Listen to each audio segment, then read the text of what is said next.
E tua mau whamaro ke te koe hiko e monua taimi ke mau kei whanongoa i e leo e apiona whakahonga mai e toi tapu. O mau kore ke mamare more. Tuku mo ke hiko ange koe me ngau haa ko toa pe mea mau ngai loto. E lawa ke mau tari ngā vai ho whorofora a e kuni mawhai ke whamoe mau lau maari e. Christ ko mau whamo ui. Amen. Kore i whangai benga i talawhatapu tope whaafaket me wharenga. Ata mo mau whapalu whakako te tau proklama ako to i tapu koe. Whawike pe mo e lotu to i tapu. Pe o te tairei ki mo tolko to pe ho i me kāinga to whawhelonga ki e proklamani. To te white te mo tolko tau siasi koe ni e wahao pe. Pe a tōtawange. O ko tau tolo mo e bia whawhetai. Ngai tō kunga ko to pe mo ui tu ko tau ke tau whauai. Tau whamalo pe. Kai haha mea ke tau fiefia'ai a ki tau tolu e kakai kei piki kai ki hene wholofora e ahon. He ku whamamahi roki. Pea kuroi ko we i tau tolu mo manu kia. Tau siau ngari tu mo unga pe kakai a kou no whafisinga e tohi tapu me ngai siasi ko ia. Tu mo unga pepa mo e otua a ki o e paanga e whonuana ku lawe e hifo e i tangata e taha. Taha ngai maheni. Ne mau e pe mo e whaito kona tapu. Ngā au e office pare mia. Whame pango ia bito e hoko ngai mea koe mai no bito tu mo unga i tau kakai. Ai otua ke paanga bako mea mo uia i tu whaki e whai toko na tapu i tau whanua. Ai hoko e koe mo anga paanga make. Inga tai ka whai pe lotu uia mai no bito pe ego kakai tau whanua kulau ke kakai lotu. Whai pe lotu e koe whalahi koloa pe. Wau kau ka hano uhinga koe ke lawa i ke eke ke ki tamana mau e tō taha koe nei. E a CEO koe Reserve Bank me whaitoko na tapu. Hamo koe ke lawa ka polisio eke pe ko hai mau mea e whaitoko na tapu. Mau e ne tangata koe ni office pare mia. Ko hai une hanga o mai o ange whaitoko na tapu. Ton pe ke lawa ke ilo. E whatotoro ke ilo me ngai mea koe ni. Whia hene tau sio ke ngai mea pe hange pe u lo mia e pe ka hano uinga. Mea ni ukau e kau taki e whanua me hau eiki e tu whaki e whaitoko na tapu. O whamu ke tau ilo. Whambe lo to toa lo tu whanua ke ne kumi hakure u mea koe ni ke ilo. Ki whanua si sia tō ngai ton pe ke lawa ilo. Ai ka kai nau tu whaki whaitoko na tapu o tau whanua. Kai ke, u maina wito pe koe hinga pe tu uloa ngai mea koe tau whanua he whai pe lotu e ko tau whanua koe kai lotu. Tara mai pe ke te au koe kau pisok māmonga mo ki nau tolo ka kai pego, ka kai take lot ko ia, nau kau hana tu whake o mea koe ni. Ko whaambeu koe ke mooni. Ka whabau mooni ku whakaloloma o bito. E maina o bito pe ngāwe ak pe lotu ia koe mea whakalahi koloa pe. Tai milahi tau sio, whai pe lotu ia koe whakauo pe. E mau inga ke ka kai ia ngai. Mea koe ne kore stutuk me ngai mea be. Sai be o e ke ngai. Han koe polo me ngai mea beka ko kuinga ko ngoi au di ake ngai mea ai lotu. Koe kai whai te uia koe ke ngai mea ai Kristu tuku ngai mea whawhamiri. Hope ngai mea koe ia au di ake ngai mea ai lotu. Tau hangai mea te au ia kua ngoi. O ta eiri fia e angahala e whai o angahala e ahoi. More ai manawa he o tua. More ai apasia o tua. Po hangai ka te au ia o hangai koe ngāwe ka whai whekau whai ahoi ni kono whakaloto lahi i e kakai. He talangata ki o tua. Tala e kawa whekau e kakai. O te mōiri fia moto. O te mōmarawa hei moto. He kaupe to koe o tua e mo ki tau tō. Eia, hana wheka tau koe ongo koe ia. Me ka tau bēne whai koe kau palo whita loe kuonga sere mai ia, kuonga aisea, kuonga iskeri. Na urea na tō whakaloto lahi ele reipe. E saipe e tau talangata e tau koe toa. Tau sioi nu kawen me pure anga, tau ngai proklama ni, kua stu katu e tau hawhe hoa, whamatala ai ngahi makatu unga ngai toka te rini ta whakatoi tapu, mo whaka ikai o tua.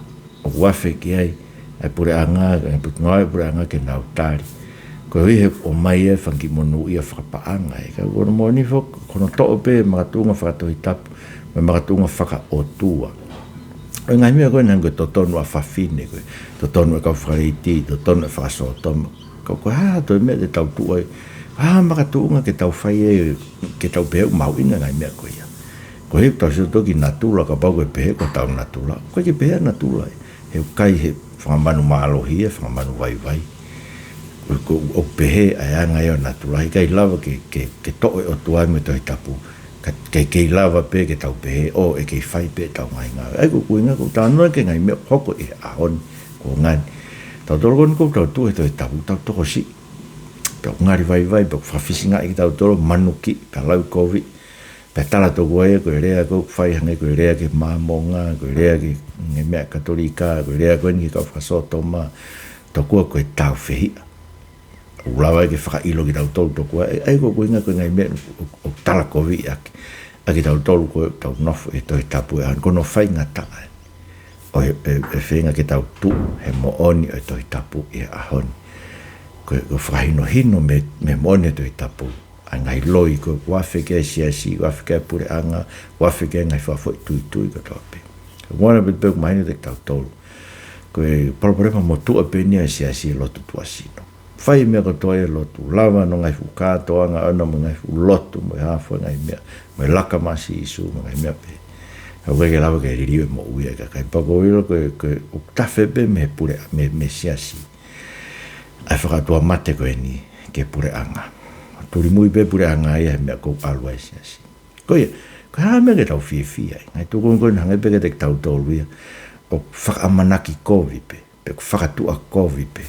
Ai mea ko tau sio ke au nange ua fepe ko toa e kakaia ke whakatua mate pe mo e whai whakatua sino e lotu mo e whakaikai o tua me ngai mea pehe toko ko ngai mea e te tau mauai ai lelei pe mo e mo ui kani ngai mea ke tau fia kala mai rewa Saame valtaha tau whanau mafu kene puka hano tolo Saame kasi tau ani ke Saame valtaha pa koe rewa ngai mea e tolu tau mai Saame valtaha tau ke tau kei fia ke tau tolu kone tau kau ke siasio o tua tau puke fola ko ses fo ko tua ses mo ndaha o ko mamonga il be no ke fe be mamonga ke na ure ma be ko ta minda ko sio tau be me ko fa so toma ko mama na ure ai be ngai me mal ko na feinga ke na tui ki ai ke me ko ke mo oni na tui ke an ko fa so toma no ure a ke ngai me ko na tui ki ai ko hi ke hange pe mo oni ngai me ai alu pe to ko no le ake loia o mo ni pe ai kai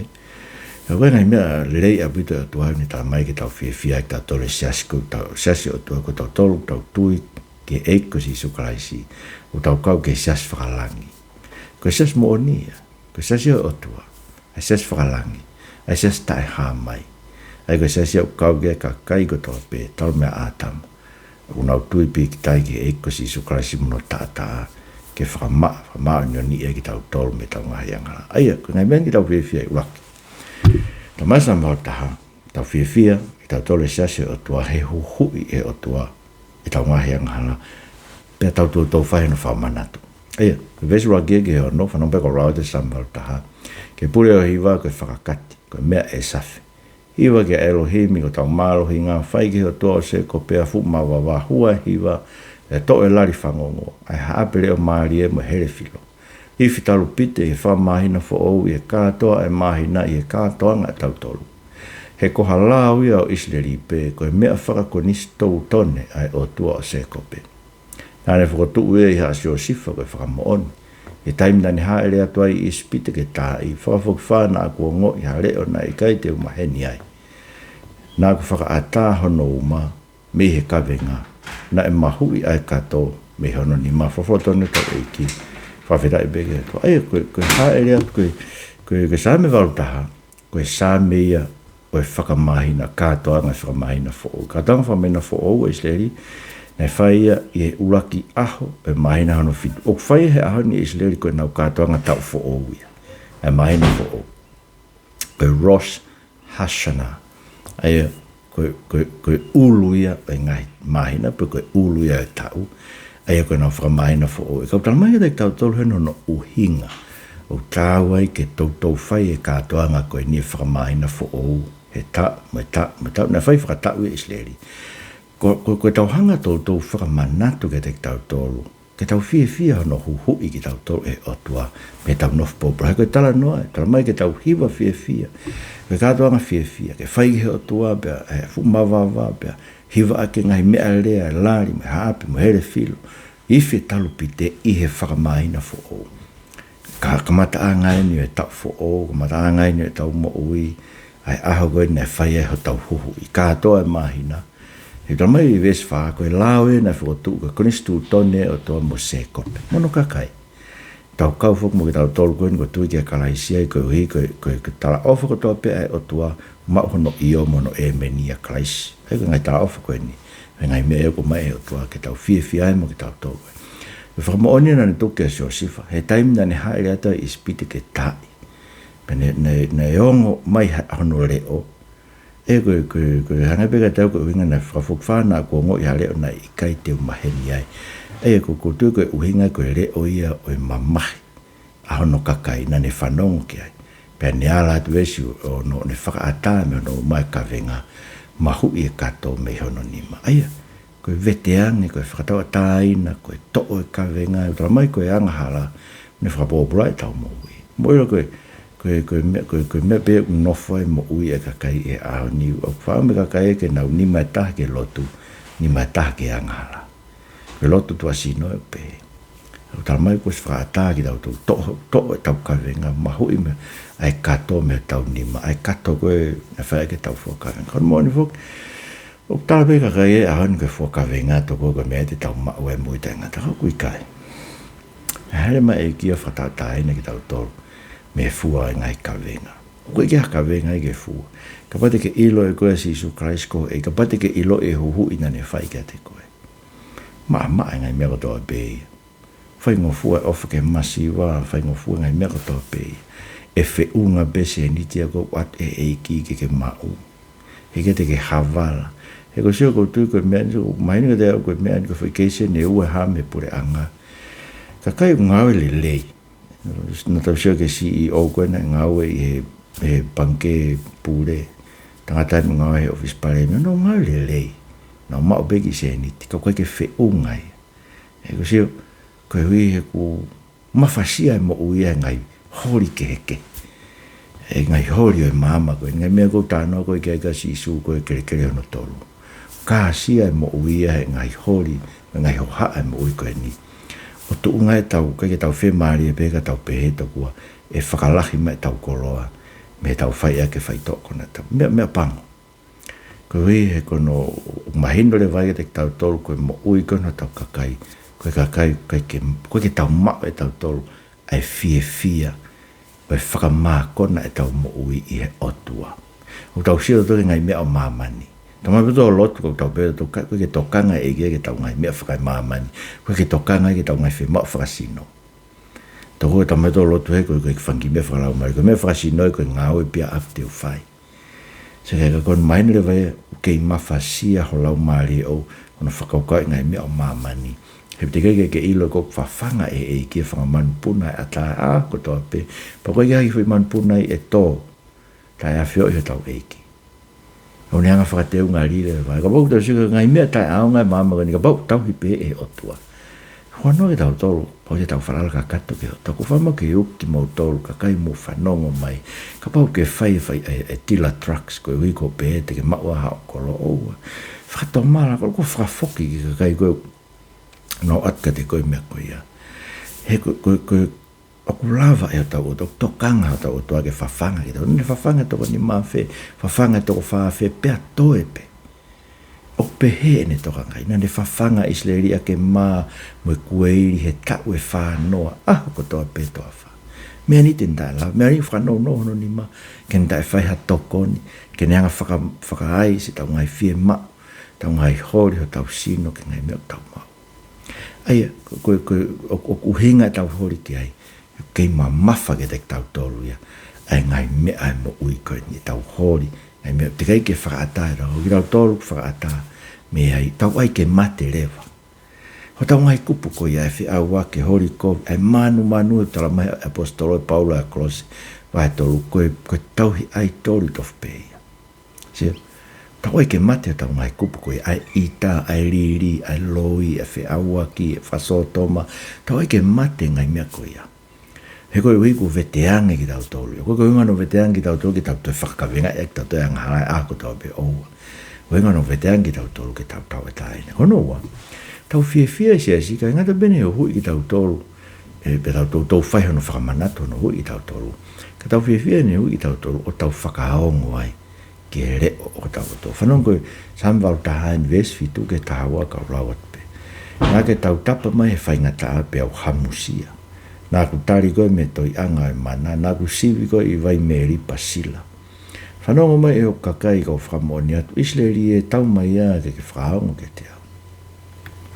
Ke oa nā ia te koe ha atua fo ou, o oa nā whai ke ha atua muri ho puno. Ko si hova au ko mo atua na e hake koe me ispite. Ma whaahongu tū ke lahi kau whakawhonu pe. Kana ikai ke tokanga ki hoku reo e o kakai. Pe ikai whi tarango fua mai a Isleri. Koia, nā kutukuange ai ki nau tolu ko nau loto tae mangoi. Ke nau fōu i ha nau tolu pe whiri oi. Wala tonu e tau eiki. Whawhetai beke o tau. Ai kuma suke mena hoko. E o tua tau mena ne whamu ui ki nau tolu. Ma ke tau tapa mai whaingata a. Te me tau kore peta toke o tua ke hamusia ki tau tolu mo tau ngai whaingata a. Tau hange tau toko whelo. Tau siope o tolu e kou ki nonga. Tau te whok peta o tolu e ke tau mea motu. Ai maino pe me kou wharea ki ai. O tau mea ngawe ak peta tolu o tua ke whakahai tau ngai hori mo tau ngai fie mau. Kone ospena koe ukai peke tau loto tuke tau tukulolo ke otua. Tau hange tau tuke kakai na tuku kia ni ngoi vaine. Tau whima e tau ngoi vaine. Koe ke tau whima e tau tau taha koe nane fuaki mai ai fu tāpua koe ake te tau tau. Tau whima e tau ngai tāpua ki. Koe ke tau whima e tau tuke tau tukulolo ke ne wholofola kia te ia. Aia, nai tau tapa na nau tau tapa ke te ia. Tau lau ia eksato wahe wana nau tangi hake me nau mamahi. Peta mai nā tari koe me toi anga e mana. E koe reu ngana. Haere mai o tua ngai mana me ngai. Ngai mea koe nane whai koe ispite nane tari. Koe ne tari e ne hau me ngai mana koe. Pane sivi ki nau toi vai meri pa e fuk. Nane hanga tuang ki nau tol. Ko vai meri pa kono ngā koe vai a koe na nau kea e me o tua. Koe koe nau pepe lavu koe o tua. Ke anga vai ke nau inu. Koe vai ta tau pe koe ne whai e koe mo se sentanga ta vai koe ia. E koe na wala ki na otoa na pe lava ko na otoa ke maha vai ke na winu he toa wha. Kainga. Bebe tau whehu. Me ni lava ko he otoa ke ntonak maa paanga ke to tonga ke tau ngai no, te tonga ko tau ngai mo ua. O tau sivi e otoa pa kono winga ko hoko e ngai whaingata. Koe ni te tau tau tau sia si. E nofo e manu e kau whai whekau. E paupe ke ave fu paanga lahi e ke kau taki ka nau tuku atu hau lakanga maa o lunga si. Paupe ke hanga e koe, paupe ke tuku e ngā ue e whaiwhekau ka hau ki murini koe whenga paanga me ngai mea pehe. O nofo loto e te tau tolu, ai mātu aki, tai whalala koe tau atua tene toko naki. Ko hono hua wha ko si hova si aila. Ko si hova tene wakai ki ai ke toko naki. Ko hunga se wa si aila. Tun ke tau whalala ke ai koe whamatarai. Nau tari koe, nau ke tau tapa mai ke whakawhipa nau tari, ka nau sivi koe. Whanonga mai o kakai ka whakamoni. Isleri e tau mai ake ke whakaongo ke te. E fo koe uki o koe Saame hiva ni maa, pe koe ao ni pe tau mai ake ke whakaongo ke reo si o wha. Oa nā whai o hange koe na whai meripa mo masa i e toa wha. Ahi. Aina mo ai a ke au pēr koe tau tangata ko toa na whakariri a ke ai. Koe whango fu i tau. Whakariri a ke tau tangata ko toa au pehe. He kai te nau hū ki nau tolu ki hoku mahaloloa. Si koe ki osio no whakawhi nau tolu ia. Kai ke nau whakaongo ki nau tolu ke reo e atua. Pepe au. Whiwhia ka kai ia ke lau nau kau ke siasi. Nau ofa ke kai koe ni whasoa tonga mo kau whi au aki me ka kai pehe. Whiwhia nau tolu nau kau ke ai. Tau koe nau whiwhakaongo ki nau tolu ia, ke reo o tau atua. Pata mai ke una tau heko uhinga pefu ke tau whiwhakaongo ki ai. Tau tai whiwhakaongo ke reo tau punou ki tau toke ngai otua ke. Hei ko meko kokot ke vesiwa. Oua na ia te koe atua fo, oua na whai ke atua muri ho punou. Ko no inga ai. Ko inga pefu tau li ake whalawhala tau punou tau toke paanga. Tau punou tau toke tau ngai lakanga. Tau punou tau toke ngai tokoni mei muri. Tau riake tau tole o tua. Tau punou tau toke whakapapa ia e kakai mono mana koa. Tau riake tau tole reo e o tua. Ko ia tau punou ki tau toke ngai o tua fo ou. Ke ngai o tua ke, ngai o tua muri. Tau punou ki tau toke ai. Neo o spe tau puno ke pa tau be tolo fai tau ki lotu ko e sapa te ai ko aon fa ta mai ke fai lotu ke fai e tau ki lotu ko ni ko tu ai tau fala ka katu ki ai ko ke tau tu da to kanga tau to ke te tau to o se ke mena fai ko isleri ana ko ke fraf ki na to pe fraf mai na to lu ya pe ke na fraf na to ke le se va ka na puno ki na to ngai o tua ke Palmareva se o ve songo fu sambal ta ko se o ko mo to na ko ka me spite ma fa a ngo tu ka fa fonu ko se ai ko no mo ni fo ke ko hinga na pu no ke ngai o tua ko e ko na be na to ko ke lava se o ke to na ke me ke tau kai ke i ke me ta tau pe ko ya hon e tau fala ke panga tau fala ke tau nga we tau fala ke na mo lotu tau nga e pe to lotu ke ma ha me ke tau kai e tau hange ka kai ko tano ke Paula e flipai vai to tau o tua ko tau kete ko me be tau lotu ai ke ma me ke fafanga ko tau kete si ai ko me be ko si hova ko mo to kono ha ko me ispite ko na fafanga ko mama na to fa tau e fanga fu na fafanga ko kueiri po faka inu aki ko vai tau e fanga fu e to fa ma fa ho tu ke la ka faka fonu ko ai ko ne winga ko mafaa ngo tu ki tau whakawai ki tau tore ae o tua. Whakawai tau hanga ki ai mafaa tau ngutu o tari ki ai. Te mai sam te au whani mage te tau tau tene whakawa hano nima pa tene whakamākona ki tau tau. Ka inga ko hinga pe ko ki tau mākona he tau ngāu e paanga ko whai. Ko hiko ki tau wharala ki o tau o tua. Oku mo ui o tau o tau. Tau o tua mate ki tau tau. Kono uinga tau bea be tau o te rot pe ko poku ala ngā we paanga. O te rot pe ko poku ala ngā we. A e ku ngō we. Io pe o tua ki alo hua ngoi kai pe ke fohai. Lava leipe, ka ia a manu pe ha. Uinga pe foha o ngō we ka ngai o tua tuangi. Ke whakafoha o ngō we. Kai tupure ki na le vai ho manu au whakatau fo i uwhi tātola e te au. Mo whakaukau ngari poto. E tau be u whakatau fi uwhi tau tola te au. Ko koe na kia ngā whakafoha e uwhi. So ko se ke tau manu ku mahino o bito ai. Mafola e manu o tau whanua e o tua ke paanga e tau sio ke paanga. Tō koe me ai e tene anga whakaai e tau ngai whi maa koe tau. Pako me koko e ngai paraparema koe ni. Asi e whai tō kona tapu me awhi e kakai ko ngā e whakapure anga. Ke whai e me awhi ke me hou eiki. So toton ke tau ongo. O hala e tau ngai mea ku whai. Ko hei koe tau, koe ke tau puno ki tau toko tau otua. Tau bea tō lotu ki he. Ka ma wha au tau ngutu o tau tau lue ki whai tō kona tapu. Ma wha e ki mūri ke tau ngai kai ngai mūri ke mai mea paanga. Pe ma wha e ki tau ngou e i container koe nai wholau at ki mūri. Pe ke tau whakatau kawa. Ei ko uinga. Ka more. Tau hanga tau toke ngai mea ke. Kai ke tua mo ui. Tau pehe koe ngai mea tene whakamākona ki tene whakafono tau ngutu. E mea kai koe ke tau whalala ki tau tolko tau oto. Sio koe tau mai reo ke tau tau. Nai kai ke tokanga no kakai.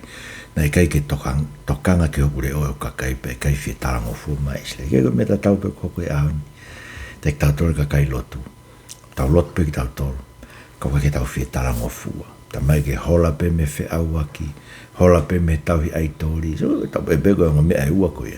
Fe awaki me tauhi aitori. Koe tauhi aitori koe ngā halai unofo e loto siasi. Fe awaki unofo pe ia e loto tonga e whonua. E ukau e pe me fe awaki whakalau maari e. Fe awaki whakalau maari e tau pehe ko si hova tau wharara ki ai. Ka nonofo tau tolu me paanga me ngā mea e unofo tau tokoto anga. Mo tau atamai e taim katoa pe. Eia. Koe ngai mea to kanke, koe ke talango fua. Pero se ke mea leo whai e ngai e se ova ri aki i tau tolu ke whai mea to loto ke ai. Ri aki atu koe ke alo whai tu whai to kona tapu. Ri aki atu koe ke alo whai whakaso toma. Ri aki atu koe ke alo whai ho whakareiti. Ri aki koe hou hauia o tuak tau sio ke ai. O ase he whonua, ono tāri o ngai mea koe ni. O koe koe mea le ia ke tau fiefia'anga ai. Whakatokanga ke tau tolu. Pa mo ungafi, mo tsunami ke tau tafoki. He kua li aki ki tau tolo he tau otua ke whai ngai mea tau. Li aki tau tolo ke whai anga hala pe hange ko lau nai. Tu e kau whai whekau malanga ki o te tau wili fia ki tau tolo. Kau pea si hoa vai mo ki tau tolo. O i kai. o toton ke matua ki li fia ke si hoa a honi ko hi tau fiefia'anga hala. Tau hia si hoa mo mana wa he. Fiefi'a io, fiefi'a he whai whamo ue atua, ka ke fiefi'a tete pe. He ko tau atua koe a whakau hai, tolu, oika whakau sire vai. Tau fiefi'a e si hene hui tau tolu, tau tokanga ke ngai mea ai otu. Tau fiefi'a hene hui pa tau hangau, tau whakamanatu ke tek tau tolu, tau whaihono whakamanatu ke tau mo ui, hange ka whaia kātoanga whamaina fo ou. Tau fiefi'a hono hui tau tau tau whakahao ngoi ki hono le o. Ko hea ka ikai tene ri akeat ki tau toke whaiho tau loto. Pakano tau lura kai tau fiefi'a hene hui tau tolu o tau tokanga ke ngai mea ai otua. Whanau ko lau bewe sta tolu ke taha no o Saame walu taha. Amsiange e au ke tokanga au kakai ke te au. O fou a Isleri e hala o oku. Koe ke mo kou whakamo ula loho nau ngai whiri, pia wiriu hoku ni ma ke tā i honau kau whakamamahi. E whakamalua ke te ia e kau whehia ke si hoa, ka koho nau tolu e taimi e lau i kuonga. Pehe tene whawhanga ia ake a iro e rito i maho a io, ne u whakamākona koe ake a honi mehe maka. Whawhatoni o tau eiki, whawheta i peke tau, ai koe ki Saame walu tāmpe, fiefi'a, e hui tau tolu tokanga i ke ngai mea atua. Siu tau mai wewe sta tolu amsiange te tokanga au kakai kia te hea. Mandu, e hanga wewe tau tokanga ke atua e ahoni. O hau o tau atua ke te tau tolu e ahoni e ne wholofola e toi tapu. O tau tokanga koe ko tau atua, te tau tokanga ke ne wholofola e toi tapu. O kiseki, ko e hanga e tau whenga tau mo tau ngai fuufiri koe nung nau lau i COVID ki tau tolu whanau pēr kus. O koe koe te ala whakatotolo, o koe me peka kai ke te hau. Whangi video wa avio wa inga ake manuki he TikTok mga ngai mea ke ai tu pe ai o lau koru ki ai kege pui te ala o whela no whato toro ka koe ko hai ku whinga tau mo ki mo tolu whai hoku manuki a ku whinga tau ku nof pe ake whorafora ku tokanga pe ake otua tokanga pe ake whopapau e ku mo ui ku tauhi ai whorafora ai o au ku otua ko ia pe he whamula loa e ngai whiri pe aririu hoku ni ma ke tā i hona o kau whamama. E hanga i o tua tā i, ai kau whamama, o whai mai whamama. I e ten tā i. Se o tala mai reu ten tā i, kai ken tā i heni mama ten tā i nga toi heri. He ko o tala mai vesta ni ma, e whakamalua ke te ia ai kau whehia ki a sihova. Se o kuhinga mō whea mai ke te au, ko mō whehia ki a sihova. Kuhinga mō whehia ke ne wholofola, he mō whehia ki a sihova ko tau atua. Se e lau i kuonga ha mō taime, o tala mai vesta ni ma. E lau i kuonga mu taimi e tau te asi o wa. O lau i kuonga he. Whama mai kai. Whatamala. Ta whoki. Awhe mea. Koe ke roto ke tō ke tu tāmaki. Koe ke o ke whina ngalo tau toa ke mate e. Ke mate e i o angala. I o whehia. O whanong ke ne whorofora. Awhe. Ta whoki. Whatamala he ahonpe. Rotonga ke mawhenga mari he u lau i kuonga a heri. O mea ni tala mai. Tene whakamalua ai kia e kakai whihia kia sihova. Te koe ko whihia mai koe kia te au e urea ke whorofora. Ko whihia koe ke otua koe o a ana ne whorofora ko urea aki. O se ke vesta hano, kau ka bau te tau. A tau tolu kong tau tokanga ki kakai, a tau tolu kakai o tau tokanga ki ngai mea e otua. Tene whawhanga ki tau toa ke rito i maha a. Tene whakamākona ki tau toa ke honi me maka. Se o ngai tai malawa be mea ko ia ho whanongo mai ko hiko tai tui ke tau otua. Koe ke whanongo noa ni mau tau otua. Taru be me kuonga mo se se ni whawhanga. Koe uninga tau kore ai koe e ako tau pelotu ai eiki. Whakamaha mau mea kai ke aoni. O koe tau kore noa pe. He koe mea tau peu tau inase he ako tau pe koe mea kai o whakamaha tau otua. Ke tau inase he ahoni. Tene mai mea kai ahoni. Tene mai mea kai a pong. Tone ke pehe e tau whalala ki tau toa tene whakamākona ki tau tolu a ke erito i mahoa mo e honi me maka. Ai voi koe mea tene whakamākona ki tau tolu mea ia tene whai e to i mamani. He une tau hi ono kakai, une toka ngai, une whaki kiki, une whaki mea kai ki ono kakai. Une palo me se a toa whai ke te tau tolu. Ka pau nei kai tene mamai ke whaki mai no alo. E whewheha ne mamai ki a toi mea. Kau e peo tau ngai mamahi ka tene o mai mo ngai whawhia maari e ke te tau tolu. Kau ai beo tau ngai mahaki ka pune mai me tala ofa ho tau une whai toa tau ngai mahaki a ke toi tu o e sino. Tene whamākona i tau toa. He kono uinga beo koe ke tau mākona i o tau otua. Koe kai ke tau whalala ka kato ki a te ia. Koe kai ke tau pehe, ke tau anga whakawheta ia o ngari koe o tua. He mau ki se nit koe wae, paka whawheta malo ho mau ki se nit koe ni. Ai mua ke whiunga he, e kungai whie mau. To tonge aku no mo ua, pe nga e hame a ke ukai, ai mua ke whiunga pe ki se niti. Ko hame koe tike lotu pehe ai. Ko no inga pehe koe tike tui koe, e lava e o tua. Kene tōna ki ha mā, moha kiki, moha vai, hangai koe ne mea nei whai, e whanonga i toa wha. Kai, no tau kei whanonga pēm tō tori toa wha. Ko hui i tau tōru, ko ilo ko hui, ne fua e kuia e funga akau. Pe hui ke alwa e mai mo ui en ko alwa e. Ko alwa en ko mau ene mo ui pa ko kei alu ke mau e mo ui ko ia. E koe mo ui ne tala o wham aki mai i he whanua whakalangi. Ko teu ma tau tolu e ko si isu kalaisi. Tene whakamākona ki tau tolu i he. Tene whakamākona ki tau tolu i he. Eik tohon mai mua. Ke pehe, mau mātua ki whalana ka kato ke te ko eik ngāo he mo ki mau tolu. Ko haka kai ko mau fia he hui ko ke whai mau tolu. Tamatu i, ka kintu po wono, ka mai taini kui ni na spau me whare o tupo whakamākona ki nau tolu o tō maf i he awhiona. Mai ik pare mia e whanua, lot whanua mo e kabinet, mo e kautake e whanua, e ke anga poto ka lot whanua, ke ne anga kumi ake kau tila marijuana e whanua. Ke ma tautea ki nau tupe whakangata mo atu e ma whola e whaitoko na tapu e whanua. E tokon mo te kuma tolo kau whaiwhekau, ke maure ake ka kai ke nau iri fia pa nau apasia ke te koe. Ke o te nau whai noa peta e apasia eke. Mai ke maunga e pasia ki te Christ mo wha ui. Amen. Whamaro lai wili ke Katarina tohi mai whareni, e whaatahe tau programa koini, e ui o tope, whatawang me o tua ke tā pekine ki moutolu, mo ngai whamiri, whamarata te tau orita whamiri, pongpong mo e fiafi, pongpong pe ko e fiafi, lau e wholofola, whatatahe mai ki whanau pe a whaiha mo loto. Pake lau hawahe e whae ako tope, ke ostu o tahe to i tapu o lau, e tau ko tope. Marau pito mo mea mai, mo mea toa whātu.